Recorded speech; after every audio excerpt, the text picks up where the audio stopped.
right. All right. All right, fellas. So the last subject of our session is the Texas weather crisis. So before I you know, ask the specific question, I am going to say that I'm going to start this one off so that I can give you all the opportunity to have my perspective as someone who actually lived through it. Just giving you all that high level overview. But the question is, who is to blame for the Texas weather crisis that occurred last week? So I'm going to say this. As someone from the DMV, as you two know, right? Not only from the DMV, but same area. We all grew up. Well, at least I most for the most part grew up in Montgomery County. And Yep. in Gaithersburg and etc. And Moco. Moco, Old County. and just coming from the DMV in general and having at our disposal a winter weather just plan that seemed to always be appropriately available, right? So that's to say, weather storms for us, we had days where school wasn't closed just because it was snow on the ground, right? We had our storm of 1996 where, like, especially, so we might have got a 2-hour delay, but it did not necessarily equate to no school. You know what I mean?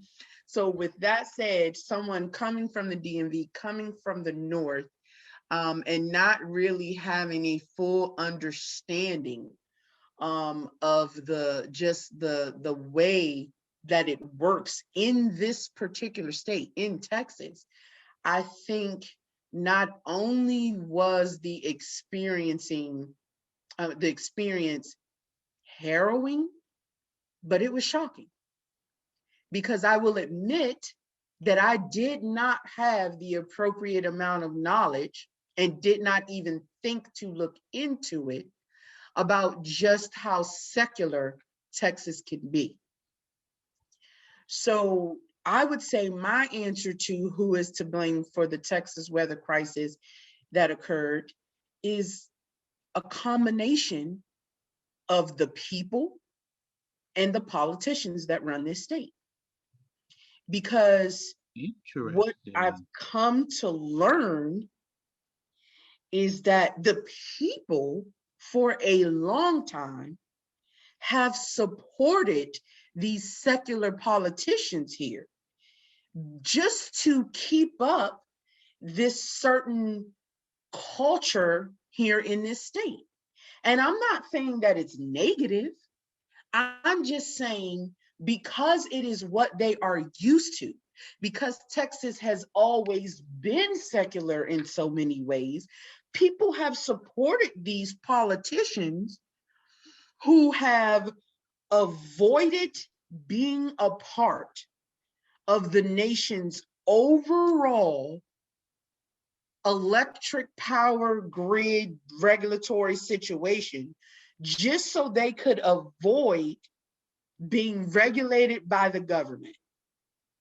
And what this incident has done is it has shown a light on how unprepared this state really is, regardless of all their grandiose claims, right?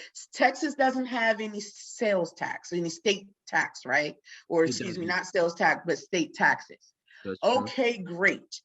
But adversely, right, you have all these politicians who are in place. You're not collecting any state tax, but you have all of these politicians in place who have found other ways to line their pockets, that dollars that would have went towards that. A great example is the NTTA here, the toll association. Okay, you can't travel anywhere in Texas without dropping a pretty penny on tolls, and that shit adds up. You know what I mean? It adds up over the months to the point where, you know, toll tag, it's a pass that you can utilize to take the tolls and etc. You know, they Easy have a pass. recurring monthly fee, right? You know, so with that, tying that all in, the people have to have some accountability here. I And agree. that's not to say that their experience, that our experience was deserved. I'm not saying that, because we still expect elected officials, and I'm gonna throw a quick side note in, not really me, doesn't matter whether it's Texas or not. I only think elected officials have a certain amount of autonomy at certain levels, just throwing that out there. But still, the general consensus is that you expect your elected officials to do their jobs. But if you are voluntarily selecting officials who you know have a certain belief, especially one as important as this, you know, we can run our own power grids and etc., who have basically created a separate state from that perspective. You have Those to that's be the truth. accountable for electing that official. And, you know, it was horrible, folks. I mean, like, to be honest with you, I consider myself to be a decently person. But when I was laying there a few of those nights, because in my area we had rolling outages, which means we had about 30 minutes of the power being on and then an hour and a half of the power being off Yeah. until it was fully restored, right? Yeah. And when I was laying there one night with my daughter and my puppy in the bed with me with multiple layers of clothes on, trying to cuddle up to each other, trying to stay warm, can't see past our general figures. Okay, my daughter's nervous and etc. because it's just she and I, my puppy here right now. You know, that situation was very eye-opening. It was very, I want to say it was very, and I'm trying to think about the appropriate term I want to use here, but it was, for me, a lesson learned. It was, do your appropriate research before you make such a drastic decision about where you're going to live. And I know that seems like, yes, that's common sense, right? That's common sense. But you would not necessarily have thought, for any reason, as rich as this state appears to be and etc., that is something you would have gone through. And then after we finally got our power back, 2 days later, okay, we were displaced completely from our home because some pipes froze, and when it burst, sewage leaked into our water source. Mm, Oh shit. damn.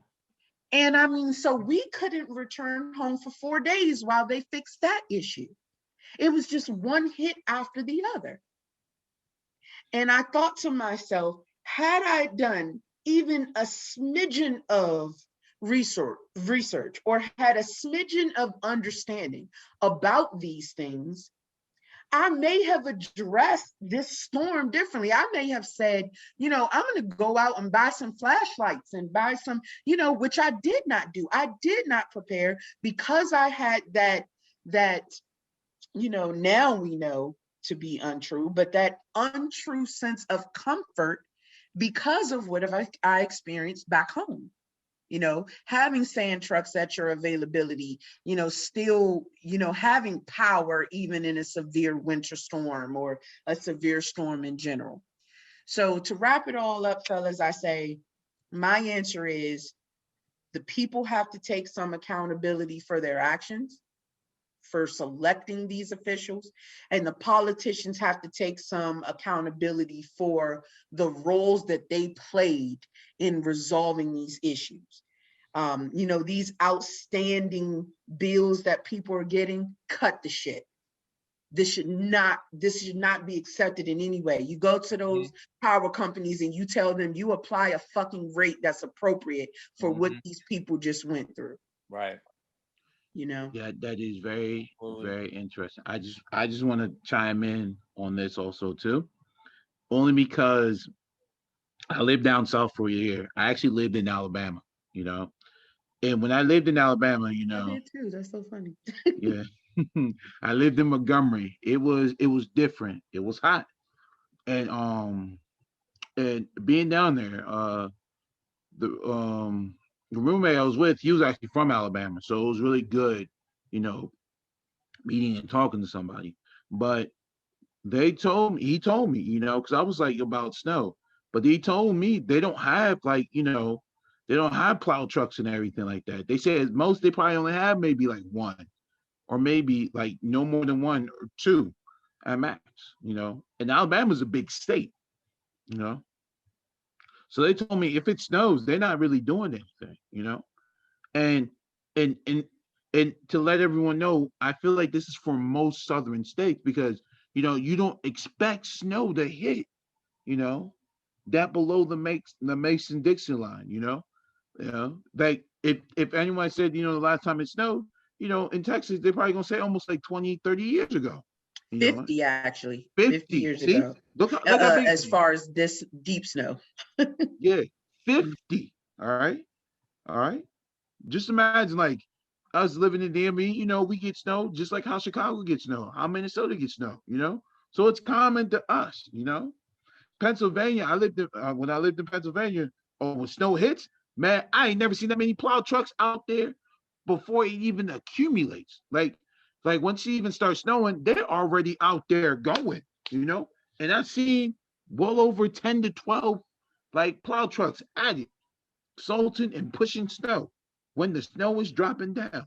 And that's a place that accumulates snow daily, you know? So, you know, the first thing I say that I blame the guy who runs the state is the governor, you know, not being prepared for anything that might come that way. It don't even matter if, we have some 50 years, we just have no, you just got to be prepared for it. Being down south, they're really not prepared for it at all, you know? And I also agree, none of you guys should be paying excessive, electric bills, you know? The power grid did go down, but it is up to the governor to go get that shit together because that's his job. He runs the state and everything like that. Also, I heard that the mayor resigned and whatnot. Oh boy, I gotta talk about that. Well, yeah, go ahead. Shit, that pissed me off the most because that's the next man in line. You know what I'm saying? You know, that's the next man in line. Senators don't really do nothing but take care of hearing. They only take care of hearings and they do only stuff that is political towards his laws. You know what I'm saying? So everybody was picking on Ted Cruz. There's not much power he can do. He can do towards, because I told everyone, many of your senators are mostly like as normal people that walks around. It's like towards, because they, like a governor stays he stays probably in a mansion away from people. You know what I'm saying? So he's no longer with the public. Your senators are within the public. You know what I'm saying? You know? Your mayor also sometimes is within the public also too, all depending on what state and whatnot, you know? It varies in different, but most mayors don't even live in the cities that they're mayors in, just to put it out there. But when he resigned, that shit pissed me off. I'm like, bro, you're supposed to be over there with the governor trying to figure out shit, but you resign? Like you just said, you know what? Fuck y'all, I'm out. And that's what went through my mind and whatnot. But they sat here, picked on a man, on Ted Cruz, he's a man who's a father who has to worry about his daughters and did what he was supposed to do as a father. You know what I'm saying? They're not even talking about that. They just talked about a man who was like, oh, he just left, and went to Cancun and whatnot. That's what all they said. I think that man's a father. He has kids, just like everyone who lived in Texas. They all have the same thing. The mayor went to Cancun, or Ted Cruz went to Cancun? Ted Cruz took his daughters and his Yeah. wife down to Yeah, he's the senator though. I just want to. Isn't he yeah, the but he's senator? just a senator. He's not Okay. the governor. He don't Right. have no power over the state. The Right. governors run the states. Exactly. Yep. They control everything, all right, no matter what. So when things go wrong, you talk to your governor because he's the guy to make sure everything's okay, you know. But like you said, I also blame people too because everybody wants to put this hand out, when something happens or we gotta wait for the government. You can do what you need to do now, all right? You control your own household. It is your job to make sure your household is okay. And when things need to be done, it is your job to make those moves and whatnot. Yeah. Yeah. I'm sorry, I didn't mean to cut you off. Were you still Oh, going? no. Okay, so while I agree with what you just said, um, that's ideal, but as we all know, it's not a lot of people just some people just won't be prepared. You'll have people who are prepared for such a emergency, and then there are going to be the people who are not prepared. And this goes into what I'm going to say, what speaking my piece on this particular issue. I really want to focus on the Texas mayor. Since this podcast, we talk about the racial, political, we talk about things along those lines. I'm gonna speak about the Texas mayor, Tim Boyd. That's his name, correct? I just want to make sure I got it right. I Tim think Boyd. so. Yeah, I'll check out the name. yeah. I just looked at it. Yeah, Tim Boyd. So he resigned after a Facebook post that he made where he told residents to fend for themselves. I read this in a CBS News article. Here's how the article was titled. It was titled Texas Mayor Resigns After Telling Residents Desperate for Power and Here Only the Strong Will Survive. Quote, only the strong will survive. Now, I thought that was an interesting title, and I'll get to that. And then it starts off with saying a Texas mayor resigns after seemingly telling residents to fend for themselves. This is how the article begins, the body of the article. And it goes back to what we was talking about in our first episode with the types of words they use, because I'm going to focus on seemingly. It says seemingly telling residents to fend for themselves. If you read his actual Facebook post, there is no seemingly. He said residents should fend for themselves. So I'm wondering why they even put seemingly in there. So just to go into his post, and I'm not going to read the whole post because it's actually a long rant, post. But I'm gonna just go into the beginning of it. He starts off by saying, let me hurt some feelings while I have a minute. No one owes you or your family anything, nor is it the local government's responsibility to support you during trying times like this. Sink or swim, it's your choice. The city and county, along with power providers or any other service, owes you nothing. And nothing's in all caps, by the way. I'm sick and tired of people looking for a damn handout. I'll end it right there. So to me, that is fucking egregious. To even make a post like that, it is really fucking egregious. Like, why would you even post something like that? You are an elected official. Where's your empathy? Where's it at? And when I hear certain things like that, when I read certain things like that, honestly, I'm not surprised. To be completely honest here, I'm not surprised when I read or even hear statements like that. And it comes from people, and I'm gonna just say it flat out. Like, I mainly hear it from white people, especially ones that come from a certain class, we could say a certain class, whether they're middle class and up or whatever, they make these types of statements about, you know, people wanting handouts, and you know, a lot of times they throw shots at poor people. They talk about people being on welfare and just wanting a handout from the government, which I do think there is some truth to that. You know, of course, there's always people who are going to want to take advantage of the government. There's always going to be people who don't want to work for what, you know, for whatever reason, so on and so forth. But you can't make these broad statements about poor people. I mean, because we know all poor people don't operate in that fashion. But it just goes to show how they look down on poor people. And honestly, when I say poor people, let's be real, they're talking about Black people. What they're talking about Black people. We could say they're talking about Black and brown people, but a lot of times they're not talking about whites on welfare. And there's a lot of white people that's on welfare. There's a lot of poor white people out there. And yeah, in some cases, they probably are talking about some of the white folks on welfare or the white folks that are poor. But let's be real, some of these folks that talk this shit, they're talking about Black people.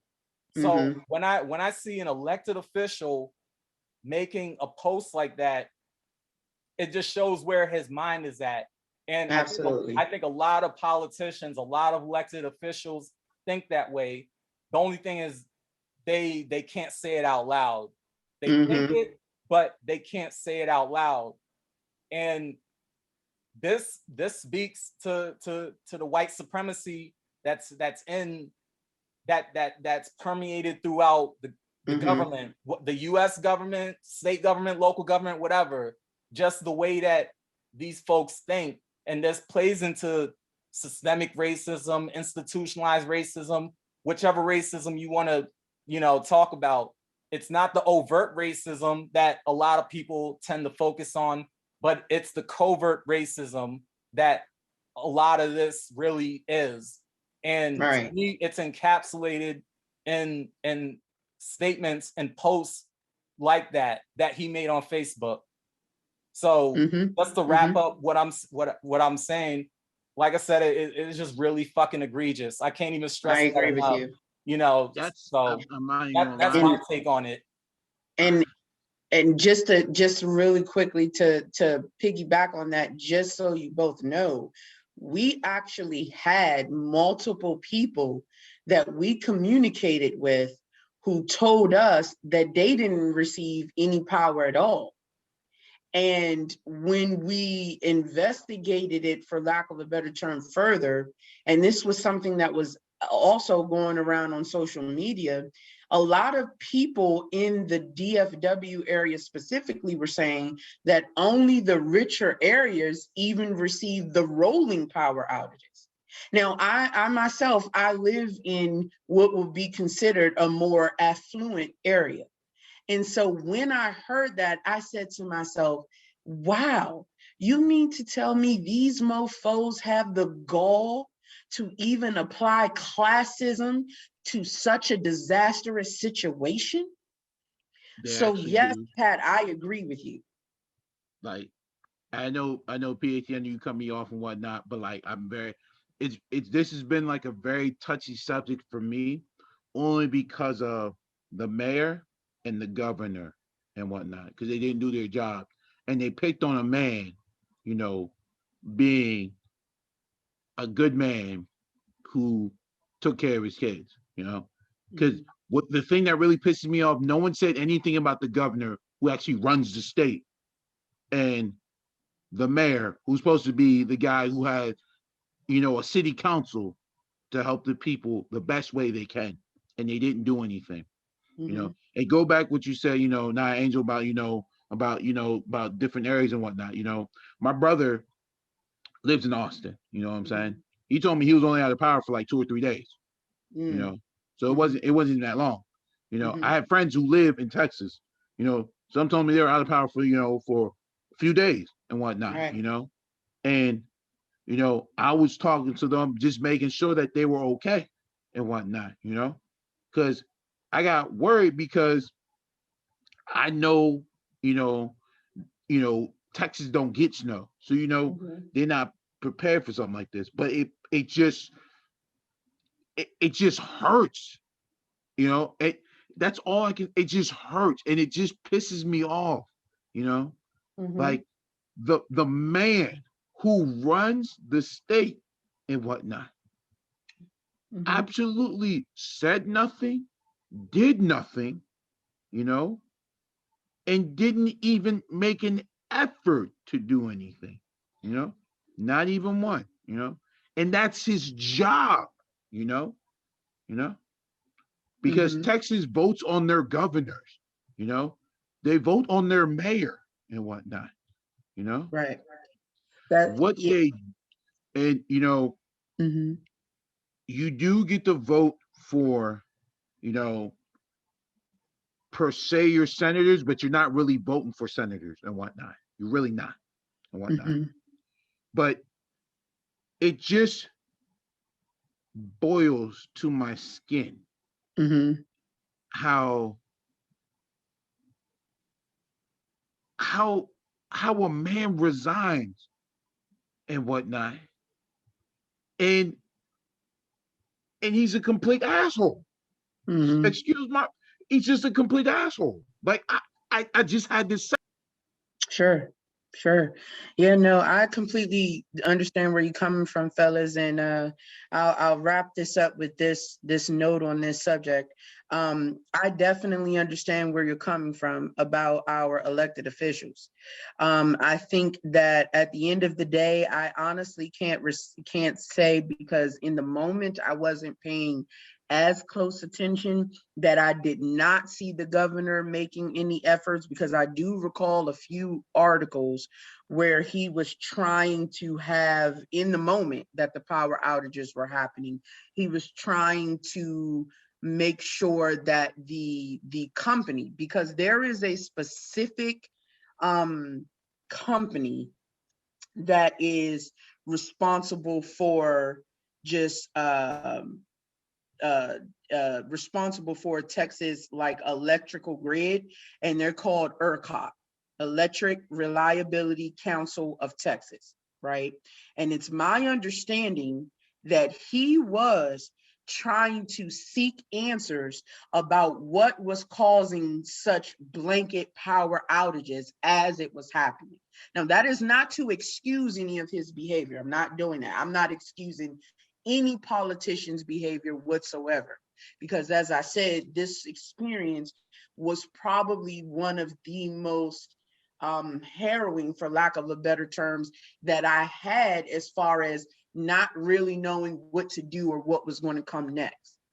But what I will say is, I find it hard-pressed to believe that there was no evidence of this mayor's inappropriate behavior prior to this incident.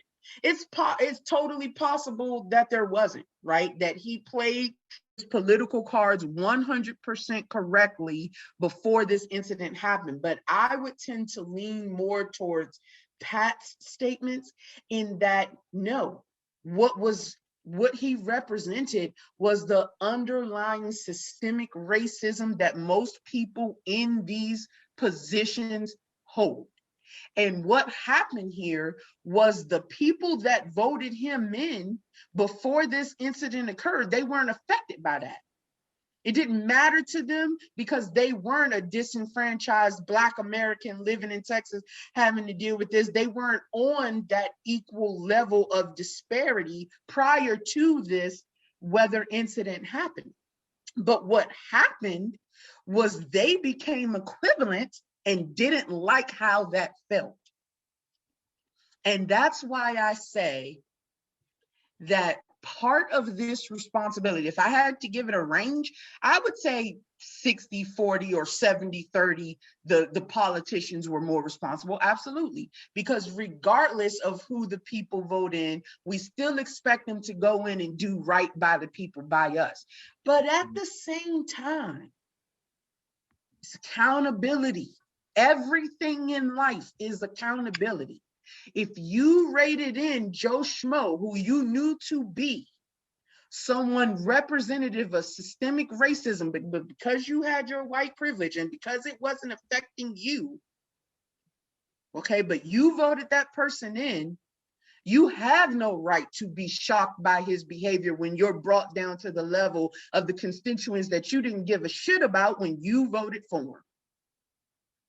And so for me, that's the only reason why I say that the people have to own some responsibility for what we experienced. Yep. I'm not taking that from you. That's Yeah. one thing I'm not. Mm-hmm. You know, I'm not taking that from you. You know, Absolutely. So, but that is true. mm-hmm. So with that said, fellas, I think this was an absolutely amazing and great session. Yeah, I think so. I Yeah, think so we too. got I through got a a little lot. emotional at the end. I ain't gonna lie. I think we all did.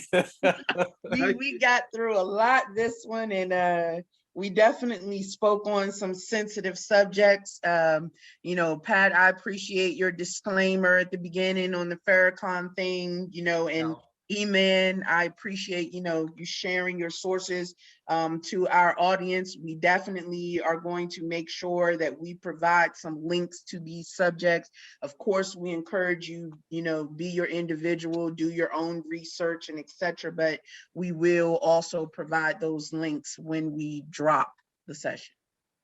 Absolutely. And with that, I'd like to say adios, good folks. Pat, did you have something else you wanted to throw in there? No. Yeah, I think we E-Man, touched how about on you? No, we good. We can check out. All right, adios, good folks. Until next time, this is your girl Naya, your boy PAT, your boy E-Man saying Boom. peace. deuces.